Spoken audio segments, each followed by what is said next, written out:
Hey everyone, you are about to watch a great episode of the Jersey Comic Krew. We're talking all C2E2 news, the Marvel timeline, as well as a bunch of comic book breakdown, Heroes in Crisis, Amazing Spider-Man, so stay tuned.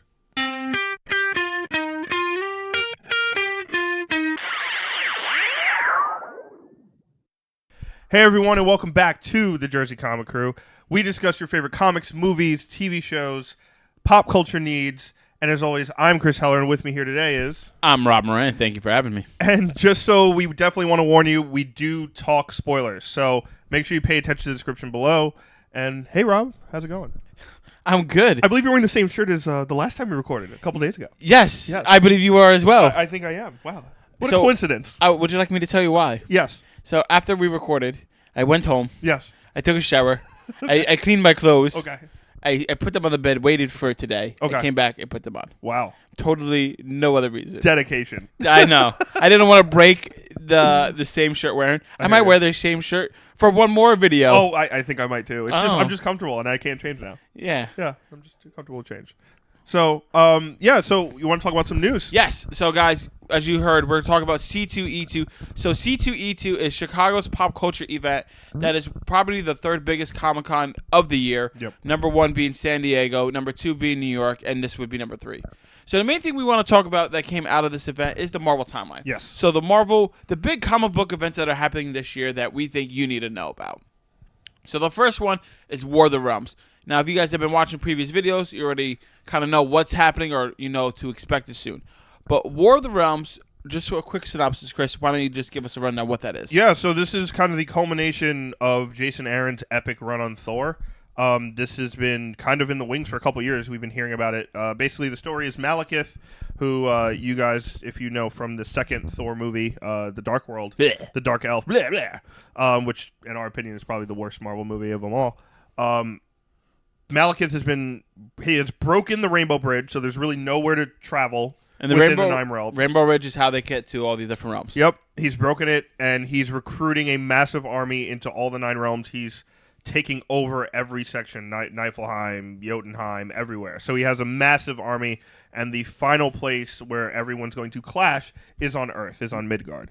And Thor still doesn't have Mjolnir, and he has kind of been going through hammers left and right, and he's trying to kind of figure out how to do this without Mjolnir. Yes. And this will be a massive battle with the entire Marvel universe, like the Avengers, the X-Men, everyone, Fantastic Four. So, against very Thor heavy. So yes. if you like Norse mythology, you're going to like this.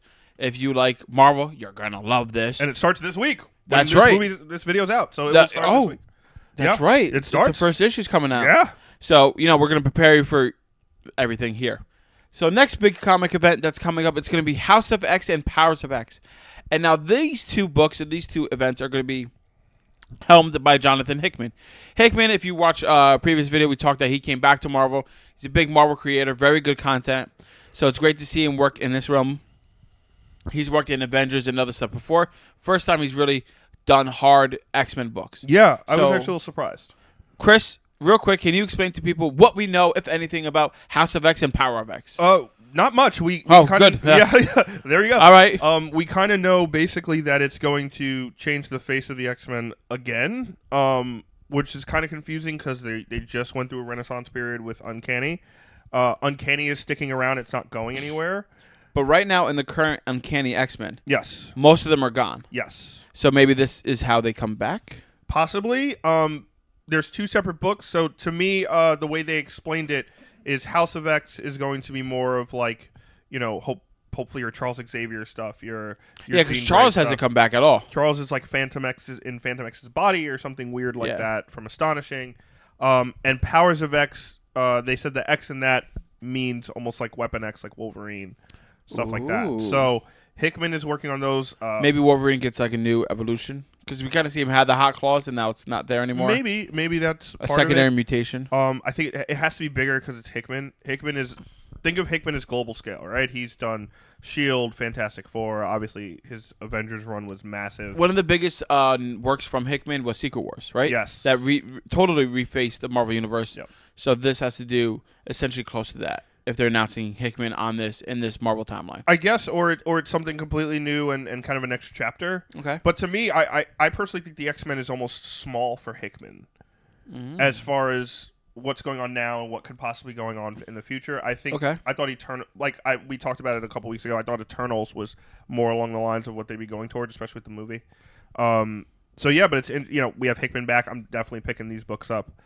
July 2019 will be when these two start coming out weekly, by the way. Yes. So yeah, we'll see what happens. It's a lot of money, but it's worth it. And we'll get some news later on, obviously. Yes, well, of course, we'll let you know what's going on. Another series that's coming out or event is Absolute Carnage. We talked about it last week a little bit, but just to reiterate, it is on the Marvel timeline. This is going to be the big, heavy Carnage book that's going to be coming out, dealing with Venom as the villain. So that's going to deal with the whole dark side of that. And the last one we want to talk about is a mystery event. We don't know what it is. They don't tell us. It's a big question mark. And we're here to give you our best guess at what it is. Yeah, so with Carnage coming out in August, it's going to be only 4 issues. Yep. It's going to, basically Carnage is going after everyone whoever was in contact with the Carnage symbiote and try to kill them and absorb their power and their knowledge. Probably has to do with Null, too, right? Like the big god. So there's a mystery event in December that we don't know that Marvel has not announced yet. Don't know what it could be. What would you think it is? So looking at what we have here, and the different characteristics of Marvel, the different corners of Marvel. War of the Realms hits all of the Marvel universe, but really that's the Avengers, right? That's the big core. That's Thor and the Avengers. House of X and Powers of X, obviously that's X-Men. Absolute Carnage, that's the Spider-Man corner. What's the one corner they haven't touched? Fantastic Four. Fantastic Four. I think it's a Fantastic Four event. I don't. You do not? I think it's too obvious. Oh. Yeah, I'm going down the rabbit hole a little bit. All right. I get why you think it is, and it could be. I just don't think there's enough Fantastic Four coming back in its own kind of mode yet. We've only had 8 issues. Obviously, this is December. I was about to say, this is almost a year away. Obviously, it's a while away, but I feel like they're still it's not like they're just restarting the Fantastic Four. They're bringing the whole series back. Okay. It's a completely different feel. And who knows, maybe it is. Slott has a big plan for like some major event or a Doom event. I personally think it's more along the lines of a Guardians or Thanos related. Oh, so the space side of it. I think it's space side because War of the Realms is a little bit space, but it's all going to happen on Earth now. Yeah. I'm taking it more of as a territory thing. War of the Realms is planet wide. Okay. House of X is X-Men, meaning probably West and East Coast. Okay. Absolute Carnage is either going to be all in San Francisco because that's where Venom is, or all in New York. Okay. Or both of those cities. I feel like this mystery event could be more like in space and like, hey, we have 3 events that are all on Earth. Let's take it to space. Because there's a lot of questions with Guardians right now, right? Like, they are setting up a lot. With Thanos is setting up a lot. He's dead, and now he's supposed to have a new body, right? Yep. We don't know what happened with Rocket. They're going to go find Rocket. That's another part. They have Cosmic Ghost Rider, and everybody else has like their own almost anti-Guardians league right And we now. also still don't really know the purpose of Cosmic Ghost Rider. He's still trying to figure that out himself. Correct. So we have all these questions, like you said. Rocket's missing. We know Gamora's looking for him. Thanos is dead. We know they're trying to find a new body for him, a.k.a. a new host for his mind, a.k.a. could Thanos possibly just come back? So there's all these questions in space right now, as well as Peter Quill and Gamora's relationship, as well as Gamora herself. I think that's a big question that by the time it hits December, we could be looking at. The reason I understand why you said that, but the reason I'm disagreeing with that, and I think it's going to be Fantastic Four, I feel like we're going to get those answers much sooner than December. I could see that. I think that's going to be like a midsummer event, like a smaller event. Okay. The reason I think it's going to be Fantastic Four, I think it's sowing the seeds early on into that, and they have that whole time to get to it. Okay. And also that buildup of them going into, the merger happened. Yeah. They have the Fox. They have Fantastic Four. Sorry. Yeah. So by the time they have that, the big event down the road in December, maybe they could be like, all right, we have this huge event going on. Yeah. And then around then, maybe a month after or so, they're going to announce a Fantastic Four movie. I can see that too. So that's why I'm thinking more on that bigger scale. I don't know about the movie this soon. No, they're not making it. They could just announce that they're working on one. It's gonna be in a couple years. Correct. They could be like, oh, we're working on one. Yeah. Boom. Oh my God, I'm losing my mind. I could see that too. It could be both. Oh. Another character that we haven't talked about or thought about at the moment, Silver Surfer. Right? Silver Surfer is kind of in the background of Guardians. He was in the background of Fantastic Four and the Doom stuff. He was the Herald of Galactus again for a while. He's getting his own miniseries called Silver Surfer Black, which we talked about. Yeah. Now, could this be tied in from Guardians and Thanos to the Fantastic Four? Because he's kind of a dual citizen, villain, yeah. right? Like he's kind of like a dual like citizen. Kingpin is dual, like us with Spider-Man and Daredevil. Exactly, like Silver Surfer is kind of dual with like everything belonging to space, obviously, as well as the Fantastic Four and Doom. I could dig it. So it could be a little. Maybe bit it's another entity like Galactus that they have to team up with at work. Awesome. But we'll see. Speculation, everyone. So thank you guys for listening. Make sure to follow us on our social media platforms, and they're going to be down in the links below. But just again, let me tell you what it is. It's Jersey Comic Krew, Krews with a K, and of course you know that because you are here on iTunes, on Spotify, on Google Play, on Twitter, on Facebook, on Instagram. All right. So now we're going to get into the comic book breakdown. So this is where we take comics from the last week, know what's happening in the world of our favorite superheroes to prepare you for comics that are coming out this week. Yes. All right, Chris. The first one I want to talk about is Heroes of Crisis number 7. Yeah. So this is a miniseries we just talked about. Has to deal with the PTSD of the heroes. People went to this facility and die. They're trying to find out who has killed them. Yep. There's only 2 issues left in this series. Yes. And this issue is this issue shows me more that this series is more about the character development and how the characters feel than the surprise, right? Yeah. Than what's actually happening almost. And this issue wasn't anything too big or too crazy to me. We see Booster and we see Harley Quinn finally confront each other and do an attack. We see Wally talking to himself and doing the dashboard confessionals, and him finally breaking down by week 4 and just absolutely crying it out. Yeah, I think the biggest aspect of this book, number one, this book on its own can be... By the way, spoilers, obviously. Yeah, huge spoilers. This book alone, to me, says it's very confusing. Yes. But on an entire trajectory, like... That's why I think I know a lot of people aren't happy with Heroes in Crisis, but I think personally you can't really judge something fully until it's over. So you have 2 more issues. The writer of this, Tom King, is known for that, right? Yes. So this issue is maybe not as good because I read it and I was like, but I know it's not the full story. Even with his own Batman book right now. True. I'm reading it. I'm like, really? Yeah, but the I Nightmares know, is like, But I know it plays into a bigger part, and I'm going to have to reread those books to see what actually happened for the big twist. Exactly. So, to me, the biggest part of this book is a character that died early on, Poison Ivy, comes back to life in a really cool, big, bad way.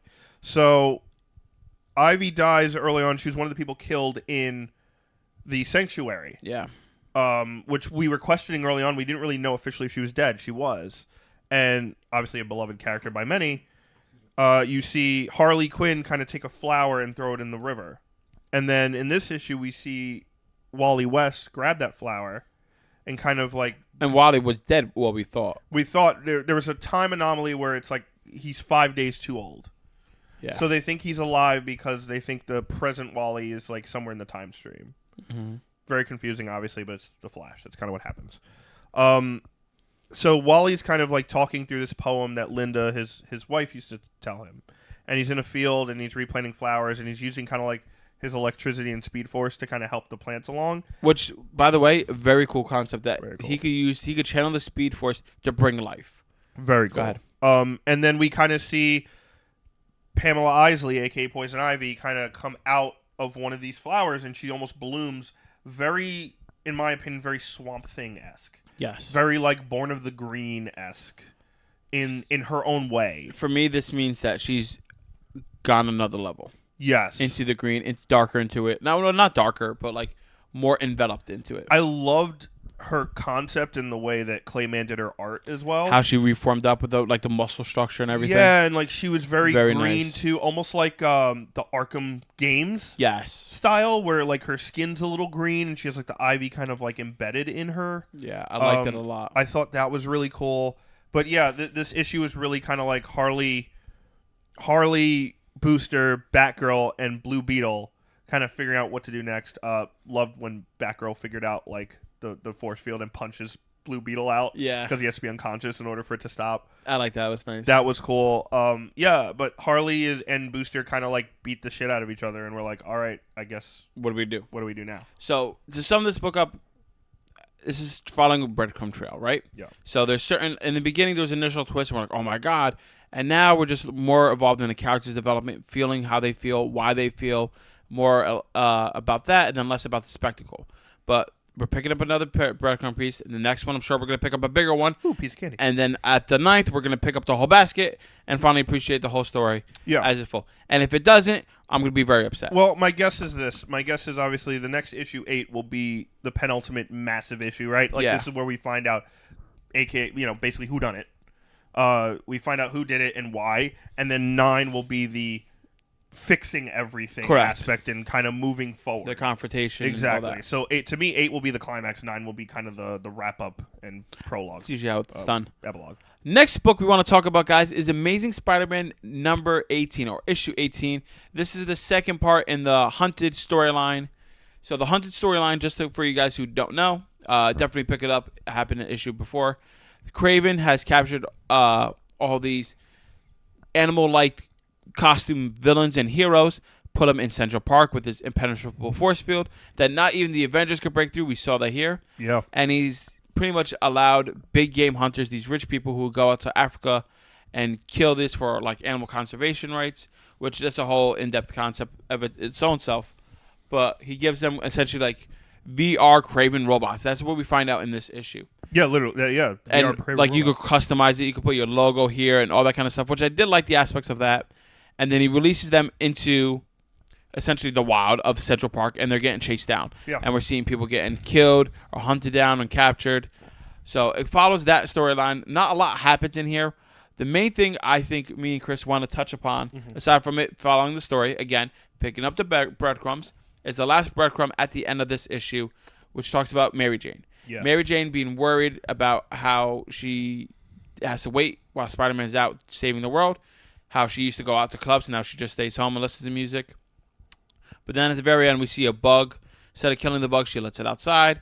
And then we see a not mysterious, well, it's known to us, but a villainous creature, a villainous villain, I guess not, right? A villainous villain. A villainous villain. A villain, guys. You know, what am I saying? He's a bad guy. The bad man is in the corner. Bad guy. And the bad man has to deal with, like, bugs and stuff, right? Yeah, and he's kind of like the only way I could really describe him is like it's almost like a decaying mummy. Yeah. Like he's wrapped up in like mummy wraps and he's decaying because you could have jumped in earlier. You just let me drive. I said villainous villain. Villainous and you were like, villain, yep, keep going, Rob. You could have saved me. I'm sorry. I was trying to think of it myself. But yeah, like there's like a lot of bugs like that kind of like crawl in and out of him. Yeah. Very like gnarly. the original Mummy movie-esque when he's like still regenerating. I like that. And we don't know who he is yet. We just know that he has this massive plan behind the scenes with Peter and MJ, and he has massive plans with Mysterio, who we saw early on in this series back in issue 1 and 2. Exactly. We saw him early on in the series. He was manipulating Mysterio to do different things to Peter Parker, and then even Kingpin, right? Yeah. So he has these big players in his pockets. So there's this whole bigger overarching issue that we're going to get to. Well, storyline, not issue. My apologies. But right now, we're focused on Kraven putting Spider-Man in the black suit, and they're all hunting him down. Yeah, this was not my favorite issue by far. It's a small breadcrumb piece. It is, but at the same time, nothing really happened. No, it was more like exposition and explaining the robots. It was kind of like, hey, we're showing off what these robots are doing. I was a little like kind of not bored, but I was just like, okay, like what's next? I think we were talking about this off the air. I think this is going to be better when you read it in trade. Like this issue right here is like the setup. When you set up for a volley spike, like, all right, now we know how the robots work. Now we know the force field. We know that MJ's in trouble because there's a villain lurking in the shadows. All right, we know why they're doing this and how this works. Cool. The next issue, we're going to see the spike down of bigger stuff. At least, I hope. Yeah, I could totally see that too. And that's probably what they're doing. But I don't know. For me, like, if you're bringing Kraven back, you want this massive story. Like, this is like their big Spider-Man story right now. Like, at least have him in it. He's not even in it. No, not yet. You know what I mean? Like, there are 12 issues of this. True. So we see him in the background just setting things up. I'm sure he's going to come out. And we're going to see, obviously, the next issue, and they're doing, like, the hunted specials about the characters. Yeah, which I'm fine with. Like Gibbons next, who's like that, like kind of... Sasquatch He's like a Sasquatch, like Bigfoot-type character that Vulture screws over. Oh, I like that. We got to talk about that scene real quick. Yeah. So Vulture pretty much saves him, gets Gibbons to follow him, And he's like, you ever heard the story of the two people getting chased by lions? And then the one guy stops and puts sneakers on. He's like, no. He's like, yeah, I don't have to outrun the lion. I just have to outrun you. Yep. And then he pretty much kicks Gibbons back, and then like Gibbons gets captured. Yeah. That was gnarly. I like that. Crazy. Another book we got to talk about. Now we're getting into the DC. Oh, well, DC for a moment. Yeah. We're going to talk about Action Comics issue 1009. That's right, 1009. Leviathan Rising, man. Go ahead. Tell me what happens. Yeah, it's really good. It's really setting up this big Leviathan series that. Well, who's the Leviathan? Leviathan is this overarching kind of organization originally run by Talia al Ghul. Okay. And like her assassin squad? Yeah, like her own assassin squad broken off from the League of Assassins and Ra's al Ghul. Okay. So basically right now all these like government factions are dropping like flies. We don't know who it is. And this is setting up the event that Bendis is working on called like Leviathan. That's going to be its own like one-shot book that leads into like Superman stuff and other like across the DC universe.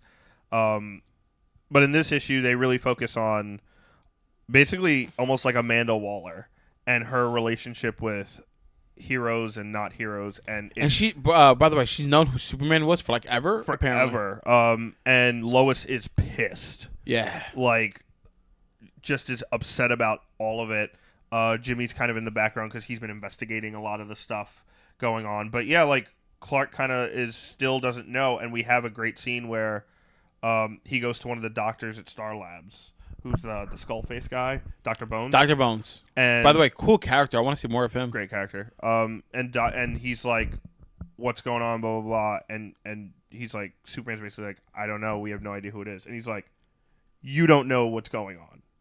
Then what chance do we have at all? Like, then why are you even here? Go find out. Like, he flips out on him, and Clark's like, listen, I get it, but I'm trying to help you. Yeah, calm down, buddy. Like, and he's like, no, like this. He's like, if you don't know what's going on and you can't see it with all your powers and all your insight, then what the point is even like? Why are you even here talking to me? Like, it was a really powerful scene. You think we could get Dr. Bones in Justice League Dark?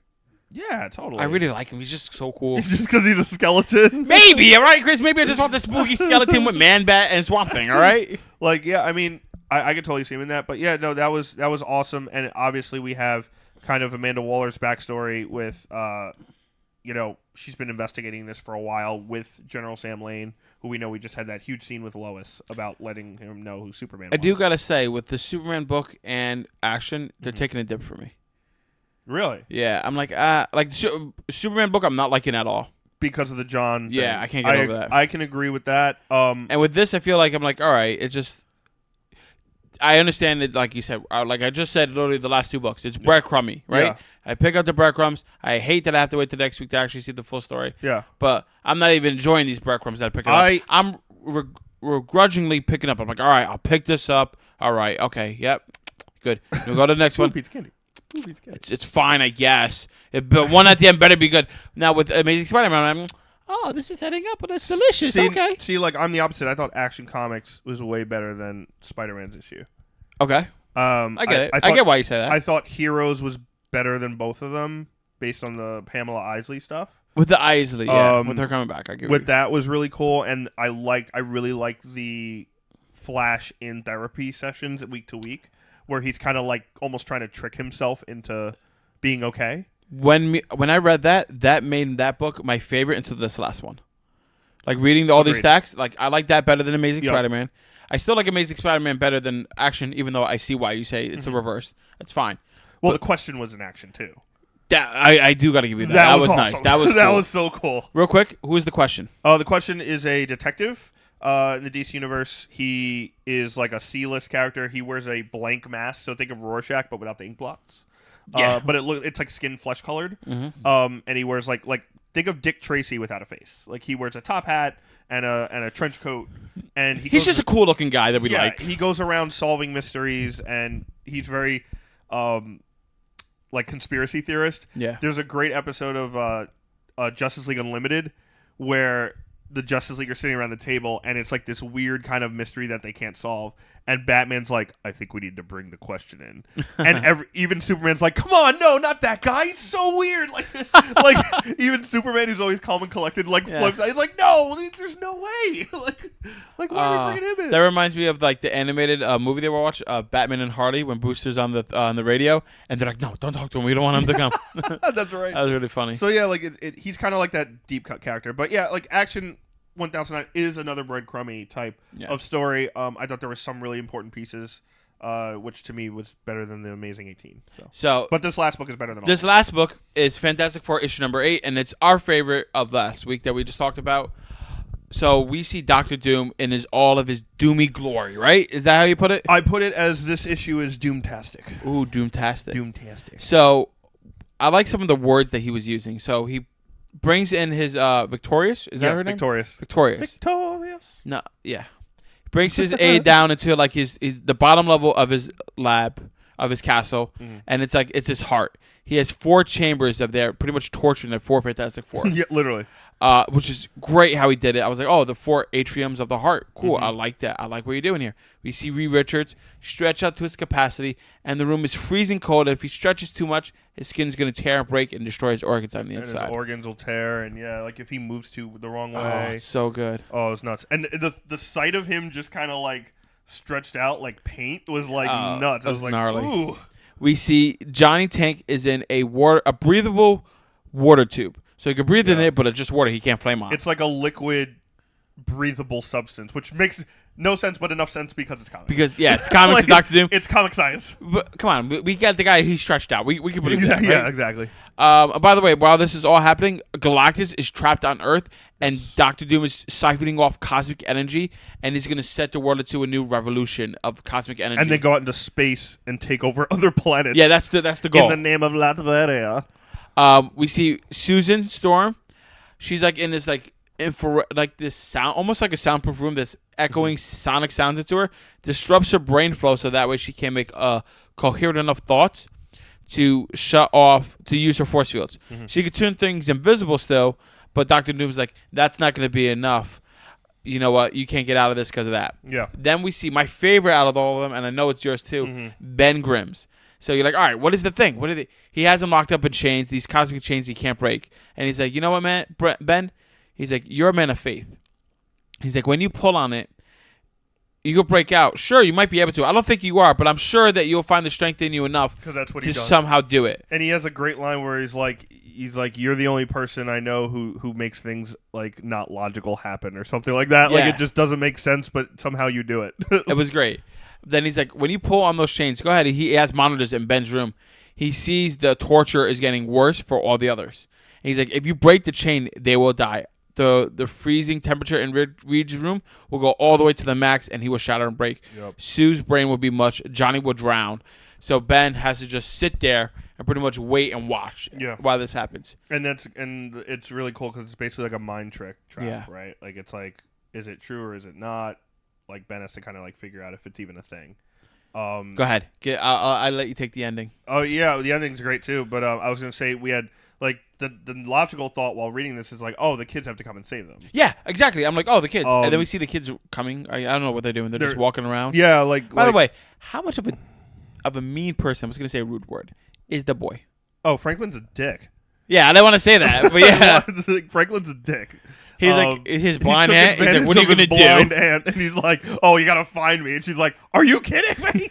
And he just walks out. I was like, "Oh shit, that's awful." I mean, he also has the power of a god, so like she can't physically stop it. True. I was like, "That's terrible." It's terrible, but very like 14-year-old douchebag. Yeah, very teenage boy, right? Yeah. Like, what would you do? I'm like, he has blue hair now, so like, but yeah, he runs into this random girl who like met the Fantastic Four years ago. Yeah, something. And is like that. A huge fan and like watching on TV. And we see the little like demons in the room still. Yeah, so like that's another aspect. We got to see how that plays out. But the big thing, was definitely this ending, where, he had like Victorious is there, kind of like talking to Johnny, and Doom is like come with me, blah blah blah. Like I don't want you around him. Yeah, because she's afraid that she's gonna fall in love with Johnny. Yeah, which seems like the case. Everyone falls in love with Johnny. He's a good-looking man. He turns on fire. He makes things hot. Why not? He's a hot guy, literally. So we have at the ending, they still have like communication with each other, through their communicators, which Doom failed to figure out. Yeah. Which seems odd to me, but they're communicating, and basically Reed has like set up this plan through the communicator with Sue. Because Doom is now like pontificating on TV, right? Which that was a great scene where the news comes on and they're like, "We apologize for the Doom interruption. We promise it'll never happen. There's no way it could happen again." And then he immediately is just like, "Hello, people of Earth."